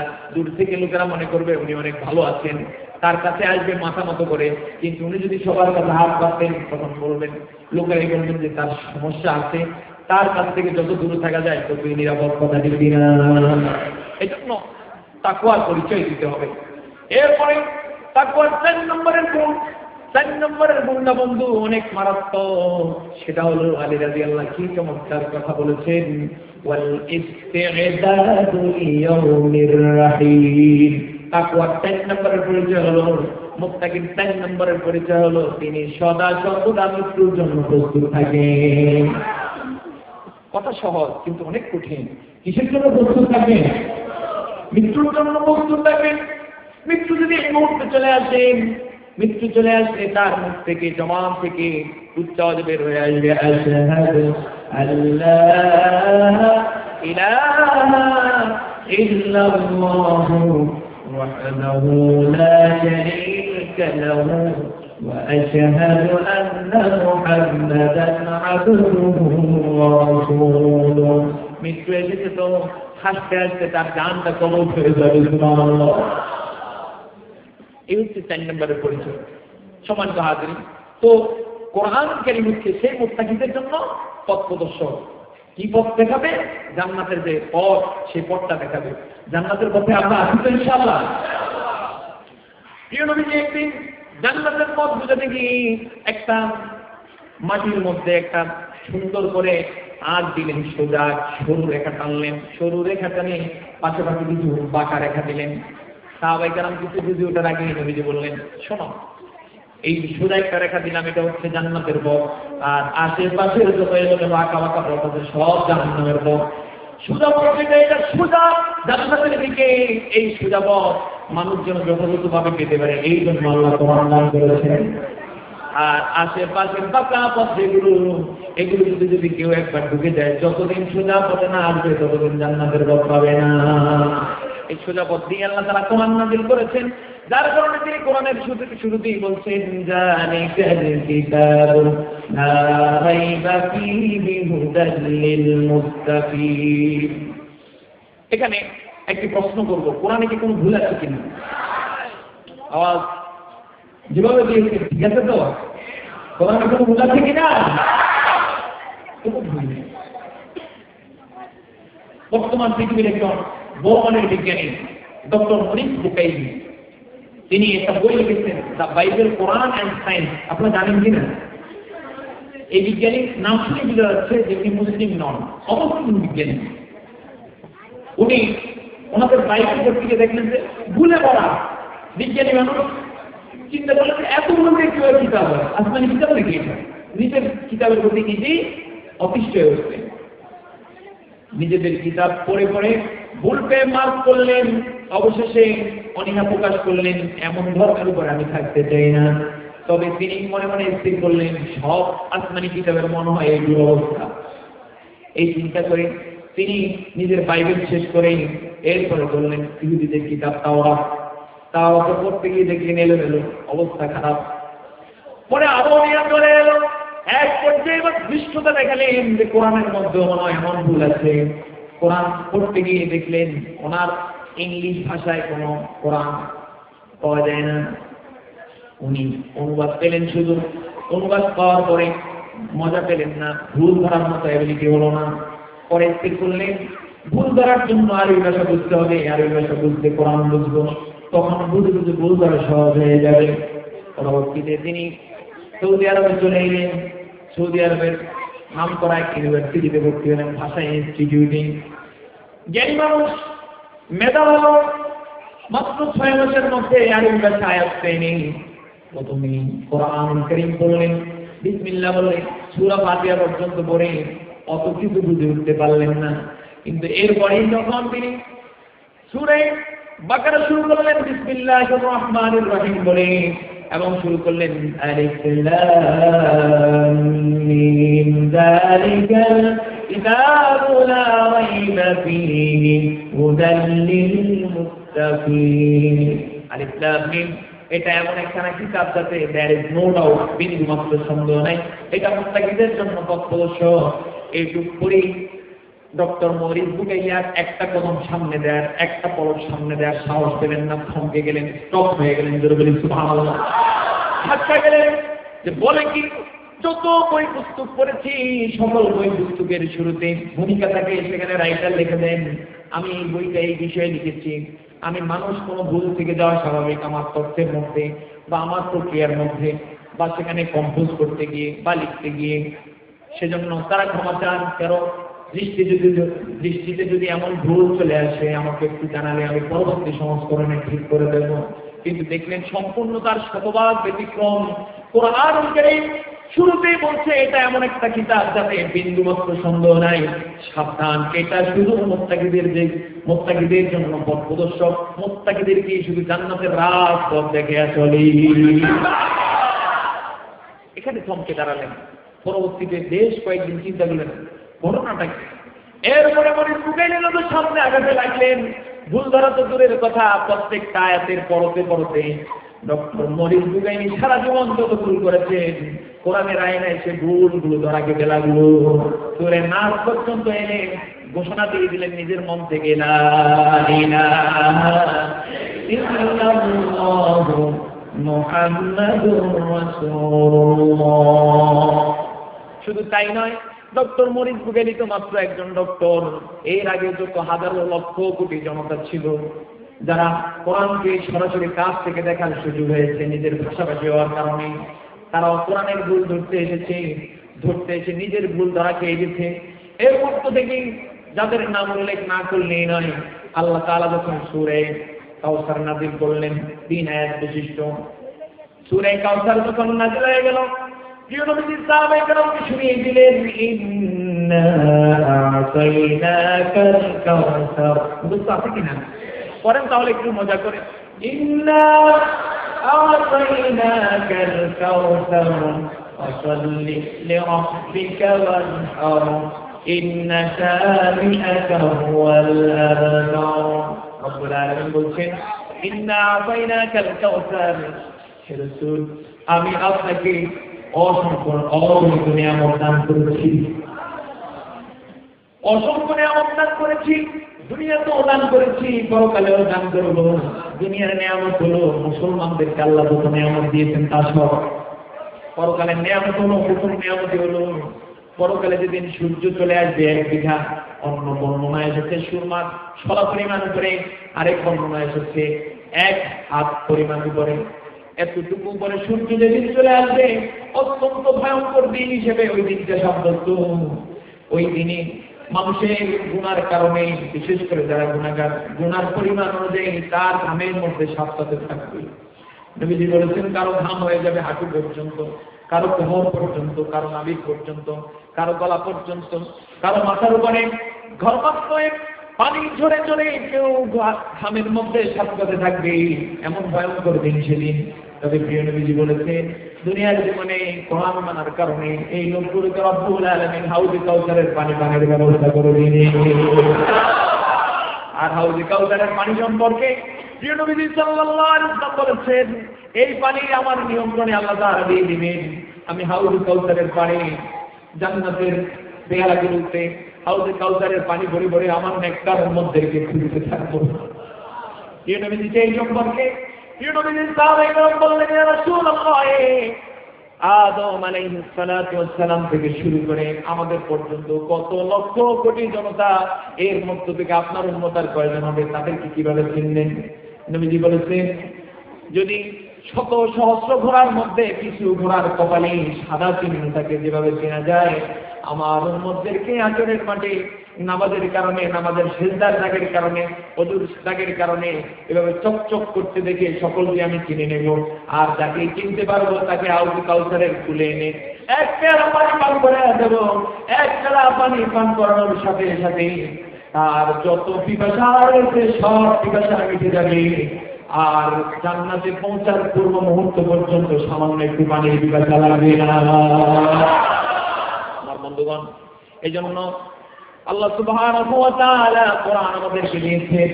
আল্লাহ সুবহানাহু ওয়া তাআলা সেই কথাই বলছেন ইন্না আ'তাইনাকাল কাউসার ফাসাল্লি লিরাব্বিকা ওয়ানহার ইন্না শানিআকা হুয়াল আবতার। আল্লাহ তাআলা বলছেন আমাদের আজকে খোদার মেহমান চলে এসেছেন, আমরা সকলেই তাকে আহলান সাহলান জানাবো। আহলান সাহলান মুআজ্জাল মেহমান বলেন সবাই আহলান সাহলান। আমরা আজকে এই ঐতিহাসিক বার্ষিক ওয়াজ ও দোয়া মাহফিলের পক্ষ থেকে তাকে স্টেজে সাদর সম্ভাষণ জানাচ্ছি। সুপ্রিয় বন্ধুগণ, আমি আমার আলোচনা শেষ পর্যায়ে নিয়ে আসতে চেষ্টা করবো ইনশাআল্লাহ নির্ধারিত সময়ের মধ্যে। আল্লাহ তাআলা তৌফিক দান করুন বলে আমিন। আমরা একটু মনোনিবেশ করি আলোচনার দিকে।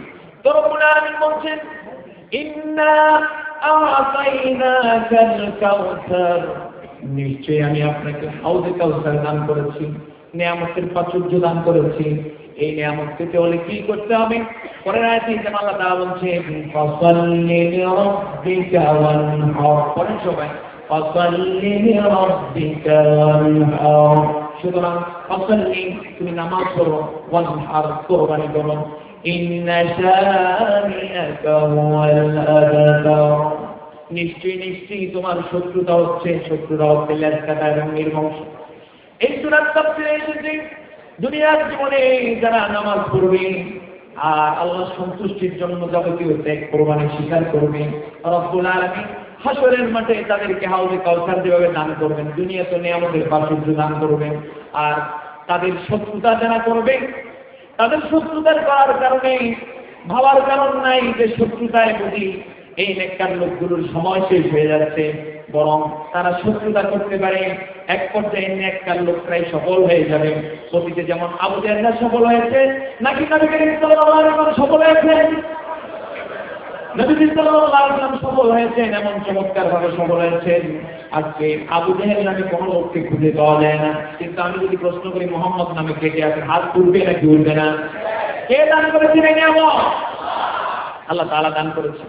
তো সূরা কাউসার যখন নাযিল হয়ে গেল, সূরা কাউসার নাযিল হওয়ার পরে সাহাবায়ে কেরামের কয়েকজন উৎসুক হয়ে কাবার সাথে সূরাটা ঝুলিয়ে রাখলেন কাফেরদেরকে চ্যালেঞ্জ দেওয়ার জন্য। চ্যালেঞ্জ কাফেররা গ্রহণ করতে পেরেছিল, জানেন কি? পারে নাই।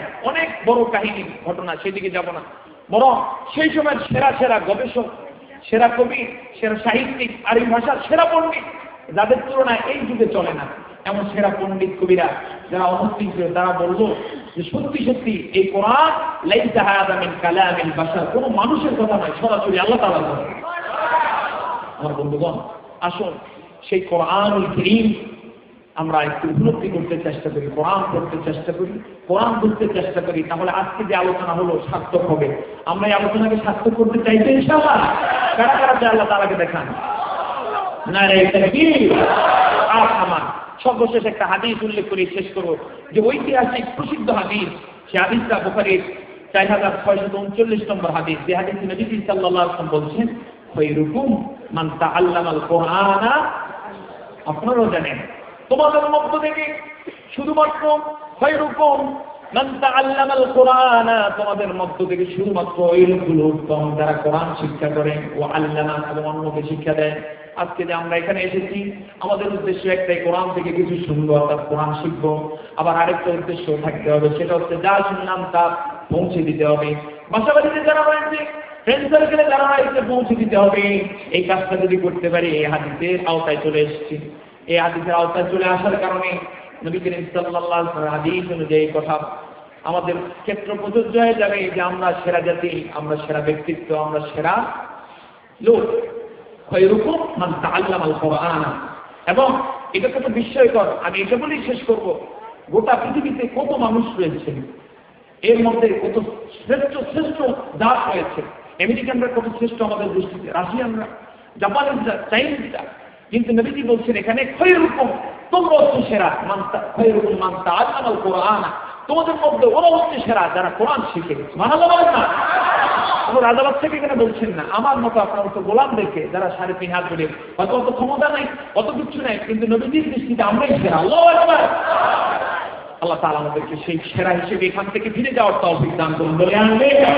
এই কথাগুলো বললাম কোরআনের জন্যই বলেছি। কোরআন অনুযায়ী কথা বলতে গেলে, কোরআনের বিষয়ে কথা বলতে গেলে রাত কেটে যাবে, কিন্তু কথা বলে শেষ করা যাবে না। আসুন আমরা একটা সিদ্ধান্ত নিয়ে ফিরে যাই, যেহেতু দুনিয়ার জীবন সংক্ষিপ্ত, আমাদেরকে কবরের দিকেই প্রতিদিন যেতে হচ্ছে। আমরা সেই কবরের উদ্দেশ্যে, কবরের সম্বল হিসেবে পরকালে জান্নাত লাভের জন্য 6600 কত তলা দেব, 66 তলা পর্যন্ত জান্নাতটা লাভের জন্য তো কোরআন শিখি, কোরআন করি, কোরআন বুঝি, কোরআন অনুযায়ী চলতে চেষ্টা করি। আল্লাহ তাআলা আমাদেরকে তৌফিক দান করুন। সকলে বলি আমিন। আরো জোরে বলুন আমিন। أقول قولي هذا واستغفر الله لي ولكم ولسائر المسلمين فاستغفروه وأتوب إليه ونتوب إليه إنه هو التواب الرحيم। আমার কথায় কারো মনে যদি কোনো ধরনের কষ্ট পেয়ে থাকেন, ক্ষমা সুন্দর দৃষ্টিতে নেওয়ার জন্য আমি সকলের প্রতি আরোপ রাখবো। এবং যে কথাগুলো হক আপনারা বুঝতেছেন আপনাদের জ্ঞান অনুযায়ী, যেহেতু আপনারা জ্ঞানী, সেই কথাগুলো একটু আপনারা নিজেদের ব্রেনে নিয়ে বাসায় ফিরে গিয়ে সকলের কাছে পৌঁছে দিতে চেষ্টা করুন। আসসালামু আলাইকুম ওয়া রাহমাতুল্লাহি ওয়া বারাকাতুহু। সম্মানিত উপস্থিতি, সময়ের স্বল্পতার কারণে আমাদের প্রধান বক্তাকে আমরা সময় দিতে পারছি না। অত্যন্ত ভারাক্রান্ত করে যাচ্ছে যে গত বছর ওনার বয়সের সময় উপযুক্ত বলতে হয়েছিল এবছর নাস্তিকের রাত। সম্মানিত উপস্থিতি, আজকে আমি এই মুহূর্তে মঞ্চে আসার জন্য অনুরোধ করছি সারেকালের কাটোয়াদার ব্যবসায়ী সমিতির সম্মানিত সফল সভাপতি, যিনি দীর্ঘদিন যাবৎ এই মার্কেটের সভাপতি দায়িত্ব সুচারুরূপে পালন করে আসছেন, যার সার্বিক তত্ত্বাবধানে এই মাহফিল প্রত্যেক বছর অনুষ্ঠিত হয়ে আসছে। ইচ্ছে করলে তিনি কোনো সাংস্কৃতিক অনুষ্ঠান হতে পারত, ইচ্ছে করলে অন্য কোনো বেধর্মী অবসাংস্কৃতিক অনুষ্ঠান হতে পারত, তো যার সার্বিক তত্ত্বাবধানে এখানে এই মাহফিল প্রত্যেক বছর অনুষ্ঠিত হচ্ছে হয়ে আসছে। এই কাটোয়াদার সমিতির সম্মানিত সর্বসভাপতি জনাব তাকবীর হক আবু ভাইকে আমি মঞ্চে আসার জন্য অনুরোধ করছি। একটা কথা না বললেই নয়।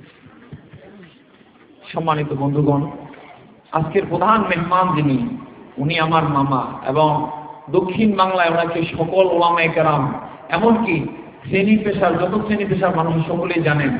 আপনারা তার আলোচনা না শুনে কেউ এখান থেকে উঠবেন না, এই আরো আমার থাকবে। কেমন আলোচক ইনশাআল্লাহ সেটা বলে খাটো করব না। তিনি এমন আলোচক যে আওলাদ রাসূল আল্লামা সৈয়দ আনোয়ার হোসেন তাহের জাবিরি আল মাদানী, যিনি চট্টগ্রাম আন্দরকিল্লা শাহী জামে মসজিদের খতিব, তিনি ওনাকে উপাধি দিয়েছেন যে অনলবর্ষী বক্তা তুতিয়ে বাংলার। এই কথাটা ওনাকে বলে থাকেন সেই মহান ব্যক্তিত্ব, তিনি আলোচনা রাখবেন। আর আসলে মান লাম ইয়াশকুরিন নাস লাম ইয়াশকুরিল্লাহ, যিনি মানুষের কৃতজ্ঞতা আদায় করেন না ভালো কাজে, তিনি আল্লাহর কৃতজ্ঞতা আদায় করেন না।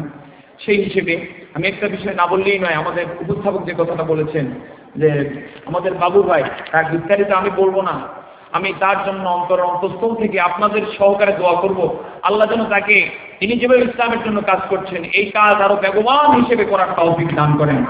তিনি যে কাজ করছেন এই কাজের কি যে মহান সফলতা, এই কাজের যে কি পুরস্কার, সেটা দুনিয়াতে হয়তো বা অল্প কিছু পেতে পারেন, আল্লাহ তাআলার আদালতে তিনি তা পাবেন ইনশাআল্লাহ। আরো যারা ওনার সহযোগী রয়েছেন, আমি তাদের সকলের জন্য আল্লাহ তাআলার কাছে সর্বোচ্চ মর্যাদা সফলতা দুনিয়াতে কামনা করব এবং আল্লাহ তাআলার জান্নাতে কামনা করব। আমিন। আসসালামু আলাইকুম ওয়া রাহমাতুল্লাহ।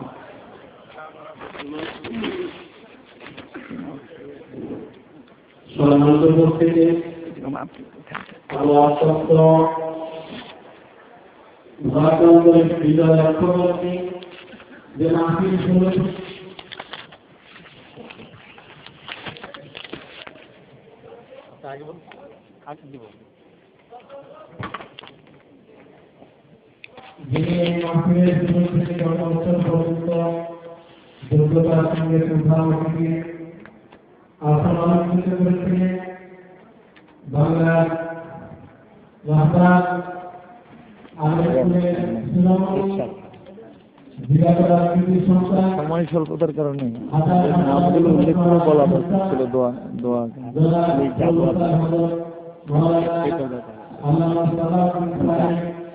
তিনি একটা অসুস্থতার কারণে এই বছর এখানে আসতে পারেননি। আমি মাহফিলে পরিচালনা কমিটি ও শ্রোতা মণ্ডলী সম্মান আল্লাহ